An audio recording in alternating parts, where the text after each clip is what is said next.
నేటి వేగవంతమైన ప్రపంచంలో మనం అన్నీ సాధిస్తున్నాం, కానీ మనశ్శాంతిని ఇచ్చే కుటుంబ బంధాన్ని కోల్పోతున్నాం. అందుకే కుటుంబ ప్రబోధన్ అనేది కేవలం ఒక నినాదం కాదు, అది ఒక జీవన విధానం. మన ఇంటిని ఒక చైతన్య కేంద్రంగా మార్చుకోవడానికి అవసరమైన లోతైన విశ్లేషణ ఇది. ఈ రోజుల్లో అందరికీ ఫోన్లే ప్రపంచమయ్యాయి. కుటుంబ ప్రబోధం చెప్పే మొదటి సూత్రం డిజిటల్ ఫాస్టింగ్.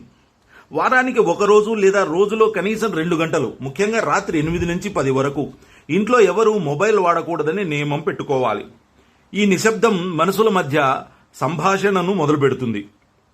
పిల్లలకు తమ తాత ముత్తాతల పేర్లు, వారు పడ్డ కష్టాలు, వారి గొప్పతనం తెలియచేయాలి. మన పూర్వీకుల గురించి తెలుసుకోవడం వల్ల పిల్లల్లో ఒక రకమైన సెల్ఫ్ ఎస్టీమ్ మరియు బాధ్యత పెరుగుతాయి. మనది ఒక గొప్ప వారసత్వం అనే భావన వారిని తప్పుడు మార్గాల్లోకి వెళ్లకుండా ఆపుతుంది. ఒక ఇంట్లోని పూజ గది కేవలం ఫోటోలకే పరిమితం కాకూడదు. సాయంత్రం వేళ అందరూ కలిసి కనీసం 10 నిమిషాలు ప్రార్థన లేదా ధ్యానం చేయాలి.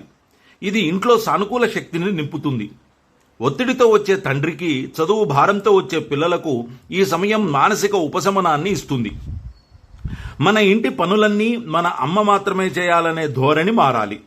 ప్రతి ఒక్కరూ తమ పనులను తామే చేసుకోవడం నేర్చుకోవాలి. చిన్నపిల్లలకు మొక్కలకు నీళ్లు పోయడం, ఇల్లు సర్దడం వంటి పనులలో భాగస్వామ్యం కల్పించాలి. దీనివల్ల వారి కుటుంబం పట్ల యజమాని భావం ఏర్పడుతుంది. మన కుటుంబం బాగుంటే సరిపోదు, మన చుట్టూ ఉన్నవారు కూడా బాగుండాలి.